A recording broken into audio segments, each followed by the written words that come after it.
بسم اللہ الرحمن الرحیم. پروگرام میں سلطان پاکستان کے ساتھ میں ہوں آپ کا میزبان صدام حسین. آج بھی ہمیشہ کی طرح جو ہمارا ہفتہ وار یہ پروگرام ہم نے شروع کیا ہے، ہمارے ساتھ سربراہ جنتا پاکستان پارٹی سلطان پاکستان ڈاکٹر اسد الاسلام سید صاحب ہوتے ہیں. آج جس ٹاپک پہ ہم بات کریں گے، سب سے پہلے تو ہم بات کریں گے، پچھلے آپ نے بھی کل دیکھا ہوگا کہ ڈاکٹر صاحب کی ایک تصویر سوشل میڈیا پہ وائرل ہوئی ہے جو کہ کیلیفورنیا اسٹیٹ کی ایک سٹی شلوان کی ہے. اس کی ایک تو سب سے پہلے ہم اس کی ہسٹوریکل جو ہے وہ ہم اس سے پوچھیں گے ڈاکٹر صاحب سے. دوسرا جو پاکستان میں جبری طور پر پروفیسر کو یونیورسٹی سے نکالا جاتا ہے اس کے بارے میں بات کریں گے. اور اس کے علاوہ جو کراچی میں لوڈ شیڈنگ کا مسئلہ ہے، پاکستان میں بے روزگاری کا سلسلہ ہے، تو اس کے اوپر ہم ڈیٹیل بات کریں گے. ہمارے ساتھ کیلیفورنیا سے براہ راست ڈاکٹر اسد الاسلام سید صاحب ہوں گے جو کہ آپ کے سوالات کے بھی جواب دیں گے. سب سے پہلے جو ہم ان سے سوال کریں گے وہ جو کرنٹ جو موجودہ صورتحال ہے اس کے اوپر جو میرے سوالات ہوں گے وہ میں ڈاکٹر صاحب سے کروں گا. اس کے بعد جو آپ کے کمنٹس کے سوال آپ کریں گے، آپ بھی اپنے کھل کے جو ہے کسی بھی قسم کا کوئی بھی سوال جو ہے وہ اسلام کے متعلق ہو، سیاست کے متعلق ہو، معیشت کے متعلق ہو، وہ آپ بھی جو ہے سوال اپنا کومنٹ میں کر سکتے ہیں. آپ کے جو سوالات ہوں گے وہ میرے پاس درج ہوتے ہیں، میں وہ ڈاکٹر صاحب سے اس کی ڈیٹیل سے بات کرتا ہوں. اگر کوئی سوال رہ جاتا ہے ٹائم کی قلت کی وجہ سے تو وہ میں اگلے پروگرام میں ڈاکٹر صاحب کے ساتھ ضرور ڈسکس کرتا ہوں. تو ابھی میں ضائع کیے بغیر، کیونکہ ہمارے پاس ٹائم بھی کم ہوتا ہے، تو میرے ساتھ ابھی کیلیفورنیا سے براہ راست ہوں گے ڈاکٹر اسد الاسلام سید صاحب. بسم اللہ الرحمن السلام الرحیم. علیکم جی. وعلیکم السلام صدام، اور آپ بے حد مبارک کے مستحق ہو. کتنے ہزار پاکستانی ہیں جو ہمارا یہ پروگرام دیکھتے ہیں، اور اس لیے دیکھتے ہیں کہ یہ وہ پروگرام ہے جہاں سے انہیں حقیقی روشنی ملتی ہے، جہاں سے انہیں صراط مستقیم کی رہنمائی ملتی ہے. آپ نے جو ذکر کیا میری کل کے کہانی کا، کہ کل میں کہاں تھا، میں نے ایک آدھ تصویر آپ لوگوں کے ساتھ شیئر کی تو بہت سے لوگوں نے پھر آگے پھیلا دی. ایسے ہے کہ وہ جو کہتے ہیں نا کہ سفر وسیلہ ظفر ہے، انسان کو ضرور کبھی کبھار سفر کرنا چاہیے، باہر نکلنا چاہیے گھر سے.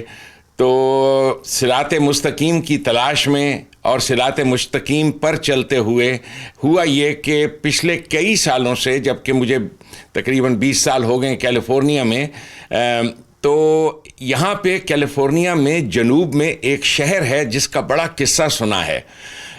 اس شہر کا نام سولوانگ ہے. میرے سے 3 گھنٹے دور ہے، جنوبی کیلیفورنیا میں ساحل سمندر سے تھوڑے سے فاصلے پر. سولوانگ نام ہے اس شہر کا. تو میری بڑی آرزو تھی کہ میں دیکھوں اس شہر کو جا کے. میری وائف کی بھی بہت آرزو تھی، میرے بچے بھی کہتے تھے. لیکن ہوتا یہ ہے کہ وہ ایک چھوٹا سا شہر ہے، اور اس میں جو ہوٹلز ہیں رہنے کے، وہ اتنی زیادہ ان کی بکنگ ہوتی ہے کہ کوئی بھی، جیسے آپ سمجھ لو جیسے حج کا آپ نے کرنے جانا ہے تو وہاں پر آپ کو بکنگ ریزرویشن ملتی ہی نہیں ہے. تو ہم نے کئی بار کوشش کی کہ وہاں جائیں، لیکن جا نہیں پائے کیونکہ کسی ہوٹل میں جگہ ہی نہیں ملتی تھی. تو اتفاق کی بات ہے کہ 3 دن پہلے، یعنی پرسوں 3 دن پہلے میں نے اپنی بیوی سے کہا کہ چلو وہاں چلتے ہیں. تو ہم نے فوراً ٹیلی فون وغیرہ کیا تو اس ہوٹل میں ریزرویشن جگہ مل گئی.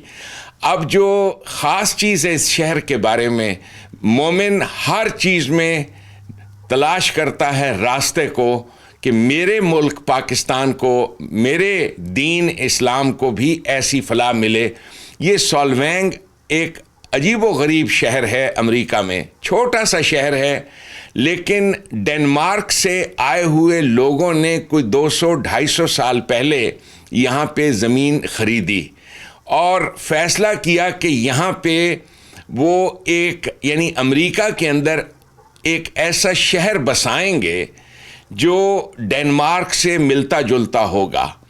یعنی آپ سوچ لیں کہ آپ پاکستان سے آئے ہوئے لوگ اگر سب یکجا ہو کر سوچیں، حالانکہ ملینز کی تعداد ہے جو پاکستانی یہاں رہتے ہیں، کہ وہ سوچیں کہ ہم امریکہ میں مل جل کر ایک اراضی خریدیں اور یہاں پر ایک چھوٹا سا اسلام آباد بنائیں یا ایک چھوٹا سا پاکستان بنائیں.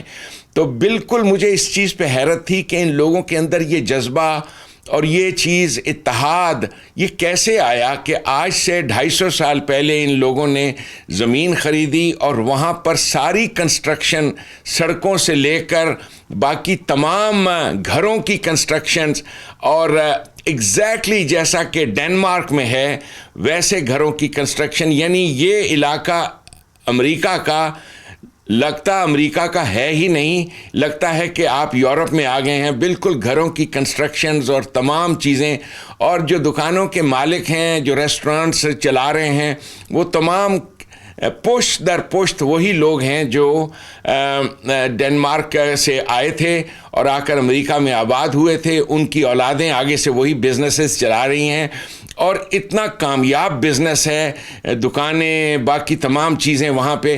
تو مجھے بڑا اشتیاق تھا کہ میں جا کے دیکھوں اس شہر کو کہ یہ کیا جذبہ ہے، وہ جذبہ کیا ہے کہ ان لوگوں میں، یورپی اقوام میں اتحاد پیدا ہوتا ہے۔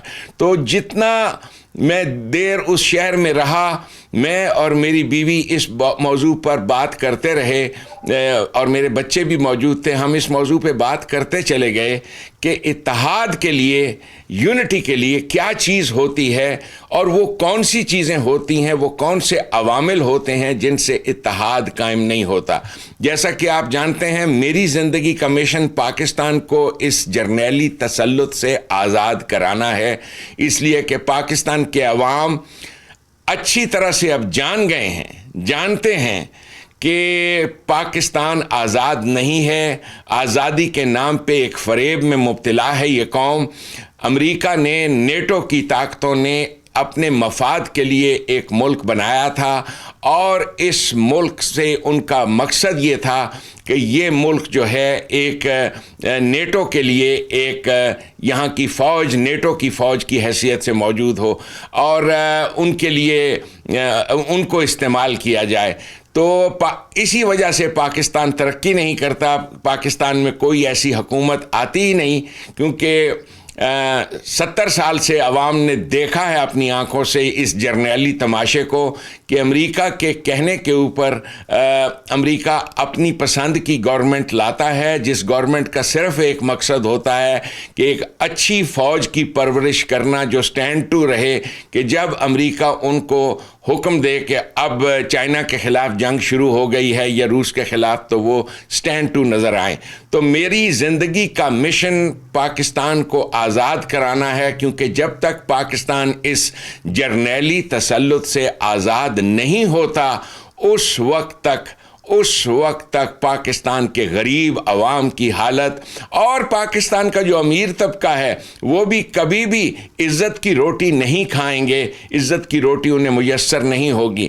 یہاں امریکہ کی زندگی کو میں دیکھتا ہوں، آپ یقین کیجئے اس درجہ خوشحالی ہے، ہر طرف جگمگ ایئر کنڈیشنر چل رہے ہیں، دکانوں میں، گھروں میں لوگ، یعنی سو مچ سو کہ گرمیوں کے موسم میں لوگ کمبل اوڑھ کر بستروں میں سوتے ہیں، اپنے کمروں کو بالکل اس طرح سے یخ بستہ کر لیتے ہیں، اور یہ عام عوام کی حالت ہے۔ میں خود بھی عام عوام میں سے ہوں، گو ہم ڈاکٹرز ہیں، میں اور میری وائف، اور ہم لوگوں کا شمار امریکہ کے خوشحال طبقے سے ہوتا ہے۔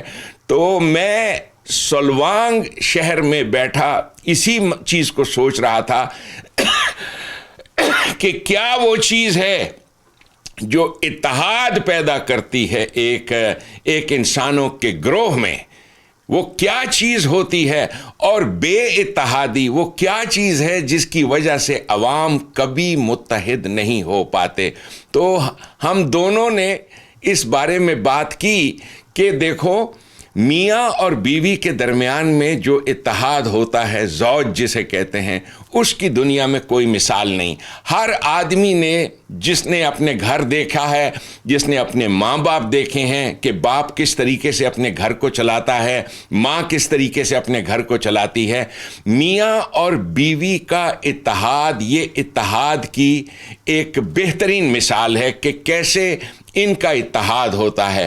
تو ایک قوم کے اندر اس قسم کا اتحاد بھی اگر پیدا ہو جائے، آپ کو معلوم ہے کہ نبی پاک صلی اللہ علیہ وسلم نے یہ قرآن کریم میں جو ذکر ہے ازواج کا، ازواج مطہرات، یہ کون لوگ تھے؟ یہ وہ جماعتیں تھیں جن کے ساتھ نبی پاک صلی اللہ علیہ وسلم نے اتحاد قائم کیا تھا، بالکل ویسا اتحاد جیسا میاں اور بیوی کے بیچ میں اتحاد ہوتا ہے۔ اسلام کی جو تاریخ لکھنے والے لوگ تھے، جو بعد میں جنہوں نے اسلام کو قصے کہانیوں کا مذہب بنا دیا، ان کو جب ازواج کا مطلب سمجھ میں نہیں آیا تو ازواج مطہرات کے نام پہ انہوں نے محمد عربی صلی اللہ علیہ وسلم، نعوذ باللہ من ذالک، نعوذ باللہ، ان کی لاتعداد بیویوں کے قصے کہانیاں اور یہ سب کچھ اس لیے گھڑے کہ ان کو لفظ ازواج، یعنی ازواج وہ کون تھے؟ وہ ساتھی تھے جنہوں نے اس انقلاب محمدی میں نبی پاک صلی اللہ علیہ وسلم کا ساتھ دیا تھا۔ تو زوج کا لفظ سمجھنا بے حد ضروری ہے اتحاد کو سمجھنے کے لیے، کہ جس قسم کا اتحاد ایک میاں اور بیوی کے بیچ میں ہوتا ہے۔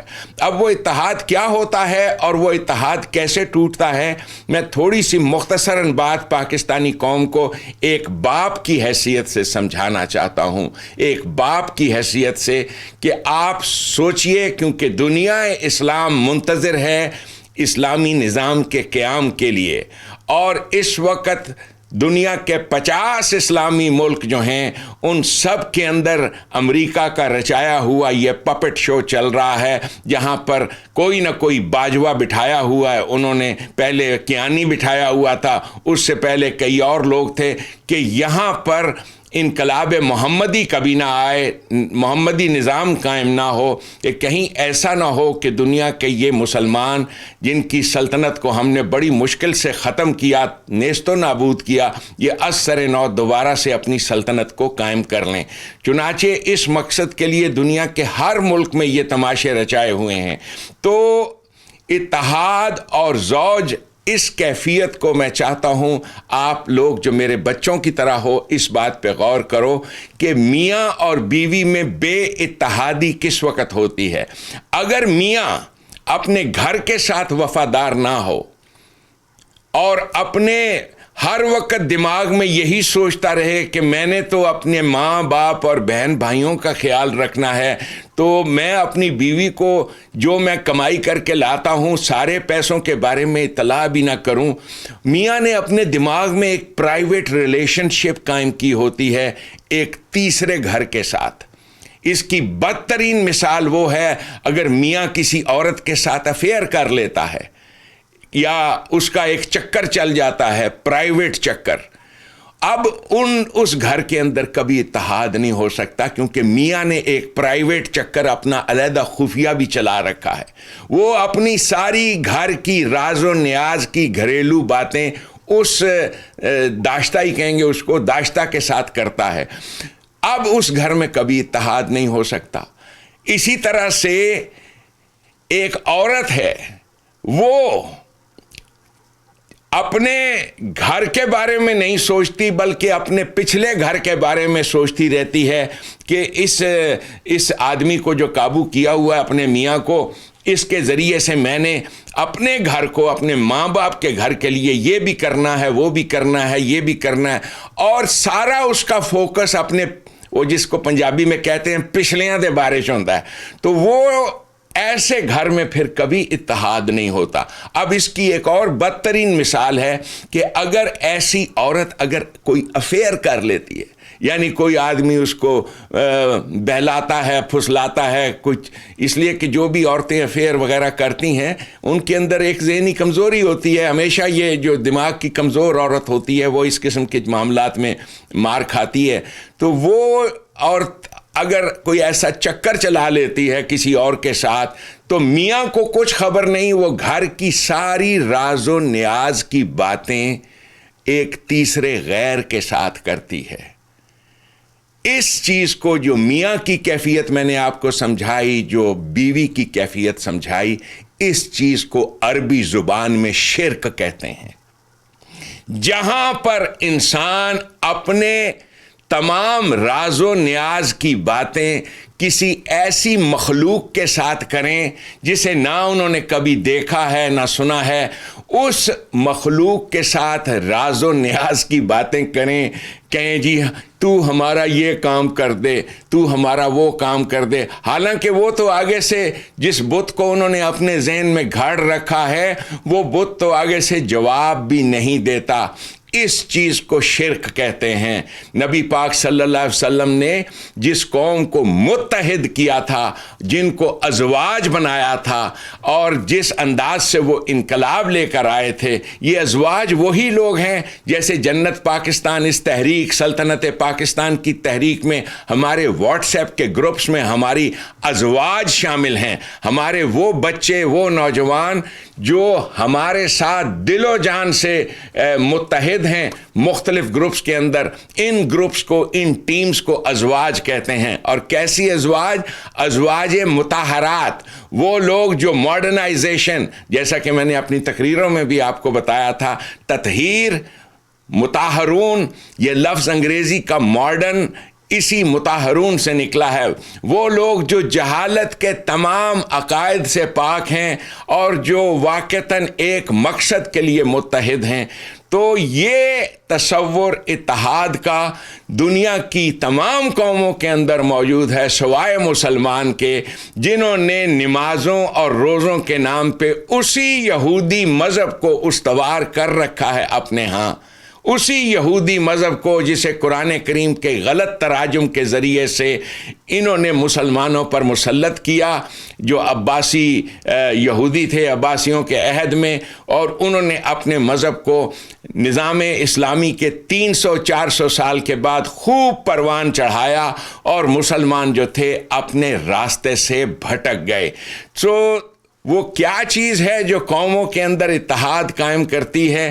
اس قسم کا اتحاد، یعنی میں نے یورپ کی اس کمیونٹی کو دیکھا کل سولوینگ میں جا کے، یہ جنوبی کیلیفورنیا میں ایک کمیونٹی ہے، ان لوگوں نے آ کے ایک بستی اپنی بسائی، اور اس بستی کا اتحاد آپ دیکھیں۔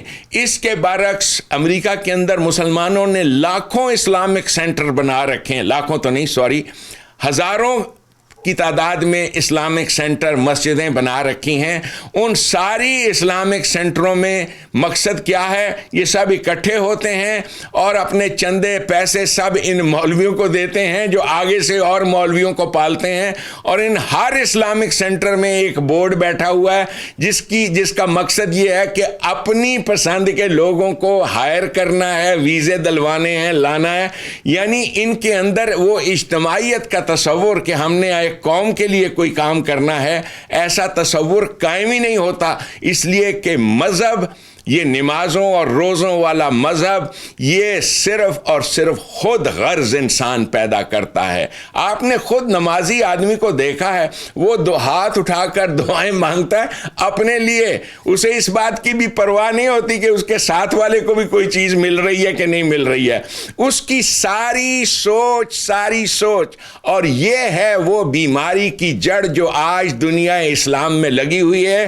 بیماری کی جڑ کا جاننا بے حد ضروری ہے۔ جیسے آج آپ کے سامنے ایک کرونا بیماری آئی ہے، تو گزشتہ 4-5 مہینوں سے ہم لوگ مبتلا ہیں، سارے سائنسدان ریسرچ کر رہے ہیں، کہہ رہے ہیں جی یہ وائرس ہے تو اس وائرس کی شکل کیا ہے، اگر وائرس ہے تو پھر یہ کرتی کیا ہے، جسم کے اندر جا کر کیسے جسم کے وجود کو ڈھا دیتی ہے۔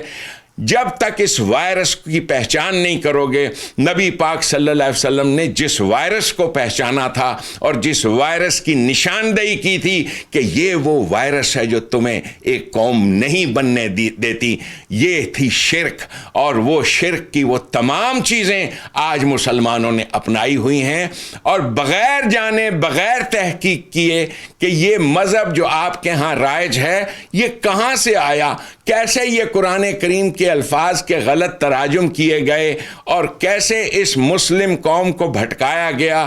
علامہ اقبال رحمۃ اللہ علیہ نے ڈرتے ڈرتے حق کی بات کہنے کی کوشش کی، اس سے پہلے سر سید احمد خان، اس سے پہلے اگر آپ دیکھ لیں اس دور میں، ان ادوار میں مختلف لوگ مسلمانوں کے ہاں گزرے جنہوں نے ڈرتے ڈرتے مسلمان قوم کو بتایا کہ تم جس راستے میں چل رہے ہو دین ملا فی سبیل اللہ فساد. علامہ اقبال یہ لفظ استعمال کرتے تھے دین ملا فی سبیل اللہ فساد. یہ اسی نمازوں اور روزوں والے اسلام کے بارے میں تھا کہ کاش مسلمان نکل سکیں اور جان سکیں کہ اصل محمدی تعلیم کیا تھی. اس کے بعد علامہ غلام احمد پرویز صاحب نے جو کمال کام کیا, انہوں نے پہلی مرتبہ مسلمانوں کو اس عشق میں مبتلا کیا محمد عربی صلی اللہ علیہ وسلم کے ساتھ. یعنی انہیں بتایا کہ قرآن کریم کے بارے میں سوچو کہ یہ آیتیں کیا تھیں اور کیا ترجمے ان کے کیے گئے. میں غلام احمد پرویز صاحب کا اس لیے ذکر کر رہا ہوں کہ ہمارے بہت سے سامع جانتے ہیں گزشتہ کل جو تھا ان کا یوم پیدائش تھا. لوگوں نے بہت بہت مبارکیں بھی ایک دوسرے کو دیں کہ ایک اس قسم کا مفکر, ایک اس قسم کا ستارہ ہمارے ہاں پیدا ہوا تھا جس نے کامل احتیاط کے ساتھ حق کی وہ تمام باتوں کی تعلیم بھی دی اور ساتھ ہی ساتھ اس بات کا بھی احتیاط کیا انہوں نے کہ جو بت وہ توڑ رہے ہیں جن لوگوں کے, ایسا نہ ہو کہ یہ لوگ اسلام سے اور اسلام کے نام ہی سے متنفر ہو جائیں. تو بڑی احتیاط کے ساتھ, جیسا کہ میں نے ایک اپنی تقریر میں پرویز صاحب کے اوپر کرٹیسزم کے طور پہ بھی کہا تھا کہ وہ بتوں کو توڑتے بھی تھے اور ٹوٹے ہوئے بتوں کو پھر بناتے بھی جاتے تھے, اس احتیاط کے ساتھ کہ انہیں معلوم تھا کہ یہ قوم جو ہے اس درجہ بدزن ہے, اس درجہ اس کی سوچ ہے خراب بگڑی ہوئی کہ یہ قوم ان کو قتل ہی نہ کر دے. تو انہوں نے بڑی احتیاط کے ساتھ پاکستان میں رہتے ہوئے سب کچھ کیا. میں پاکستان سے ہجرت کر کے نکلا تھا اور میں نے کھل کر اس بات کو پیش کیا.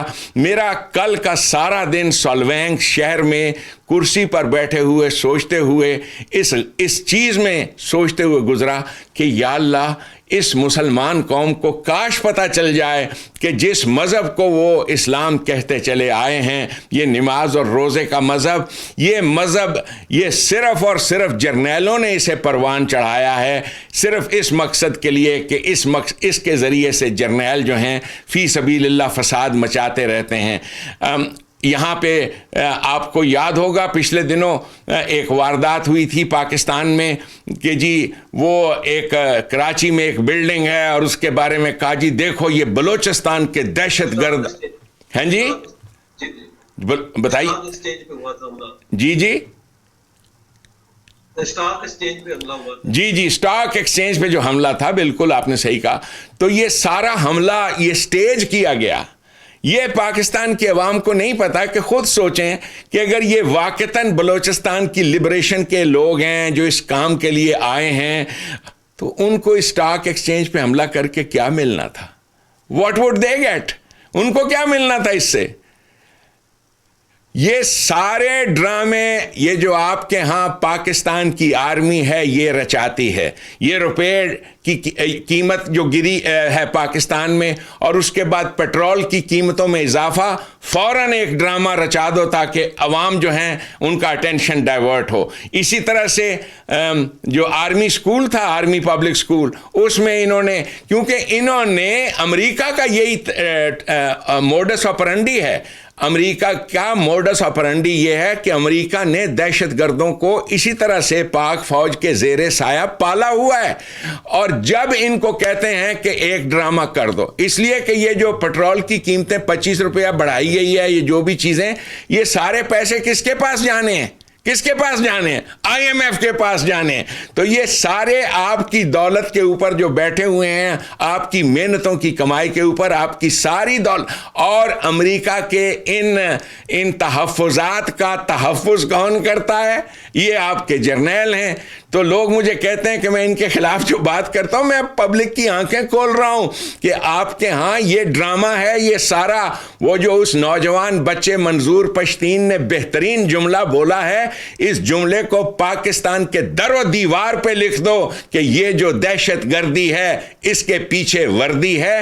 یہ ساری دہشت گردی, یہ سارے تماشے انہوں نے رچائے ہوئے ہیں. اور اب آپ دیکھیے کہ پاکستان کے اوپر کس قسم کی ترین بدترین کنٹرول ہے پریس کے اوپر کہ آواز باہر نہ جائے, کنٹرول کرو, کسی جگہ پتہ نہ چلے کہ کہاں ہنگامے ہو رہے ہیں, کہاں لوگ سڑکوں پر نکلے ہیں, کہاں پہ لوگ سڑکوں پہ آگے لگا رہے ہیں. یعنی وہ جو پرانا نعرہ تھا گو نواز گو, وہ اس قوم نے لگایا تھا. اب جو قوم نعرہ لگا رہی ہے تھو عمران تھو, تھو عمران تھو, اس لیے کہ قوم کی آنکھیں کھل گئی ہیں. قوم جان گئی ہے کہ یہ سارا تماشا جو آپ کے ہاں جمہوریت کے نام پہ رچایا گیا ہے, یہ تھو عمران تھو جو ہے یہ اس کا لاسٹ سٹاپ ہے. اس کے بعد پاکستان آزاد ہوگا اور اس آزادی کا علم لے کر میں پاکستان میں آؤں گا اور پاکستان کو ڈیکلریشن آف انڈیپینڈنس ملے گی, پاکستان آزاد ہوگا. یہ وہ تمام باتیں ہیں صدام جو کل سارا دن میں بیٹھ کر ایسے سوچتا رہا اس خوبصورت شہر سولوانگ میں. اب میں آپ کو ایک بڑی ضروری بات آپ کے سامنے پیش کرنا چاہتا ہوں صدام. یہ جب میں جانے لگا سولوانگ یہاں اپنے گھر سے, یہ بڑی ضروری بات ہے, تو ایک چیز ہوتی ہے جسے ہمارے ہاں امریکہ میں جی پی ایس کہتے ہیں. آپ کمانڈ کرتے ہو اپنی کار میں تو وہ آپ کو ڈائریکشنز دیتی ہے. پاکستان میں بھی شاید ابھی, ہاں جی, گوگل میپ تو یہ جی پی ایس جو ہے ایک ایک قدم پر آپ کو ڈائریکشنز دیتی ہے. یہ ہے وہ صراط مستقیم کا راستہ جو ایک تیسری طاقت آپ کو دیتی ہے. تو میں جس وقت اپنے گھر سے نکلا سولوانگ جانے کے لیے تو مجھے تو یہ معلوم ہے کہ جنوبی کیلیفورنیا کو فلاں سڑک جاتی ہے, کیونکہ کیلیفورنیا کے کم و بیش سارے راستے مجھے ازبر ہیں. تو یہ جی پی ایس جو تھی مجھے ایک عجیب و غریب الٹے راستے پہ لے کے جا رہی ہے. اب میں شک میں پڑ گیا کہ یہ جو آسمانی ہدایت ہے جی پی ایس جسے آپ گوگل میپ کہتے ہو, یہ جس راستے سے مجھے لے کر جا رہی ہے یہ راستہ تو کبھی منزل پہ نہیں پہنچائے گا, یہ تو کسی اور ہی سمت لے کے جا رہی ہے. بڑی دیر چلاتے چلاتے گاڑی, میں نے کہا اپنی وائف سے کہ گاڑی کو روکو اور ہم جو ہیں پھر سے چیک کرتے ہیں, ہم تو کسی اور ہی سمت میں جا رہے ہیں. لیکن حقیقت کیا تھی, ہم غلط تھے. آسمانی ہدایت جسے جی پی ایس کہتے ہیں وہ صراط مستقیم ہی کی طرف آپ کو لے کے جاتی ہے, اور جی پی ایس بالکل صحیح راستہ بتا رہا تھا. صراط مستقیم کہتے ہیں وہ شارٹیسٹ اور سیدھا ترین راستہ جس پر چل کر عمل پیرا ہو کر قومیں جو ہیں بلند ترین مقام پہ کھڑی ہو جاتی ہیں.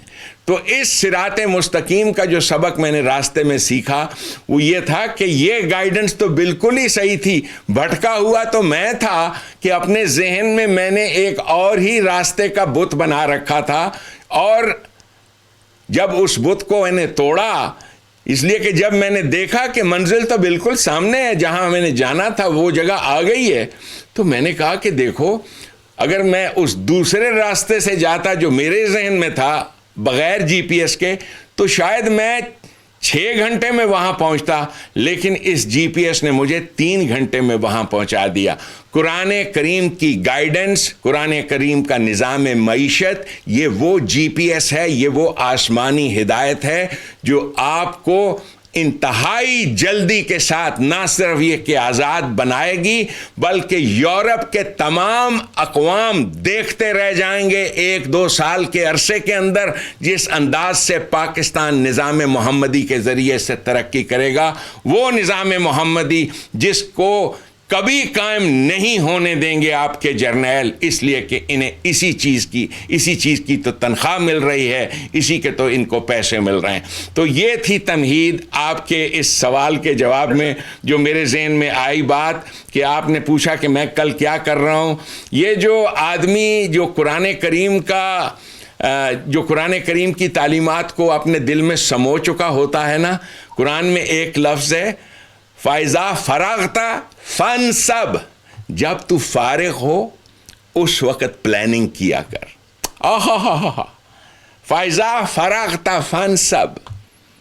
تو جس وقت میں فارغ تھا بیٹھ کر میں پلان کرتا رہا کہ میں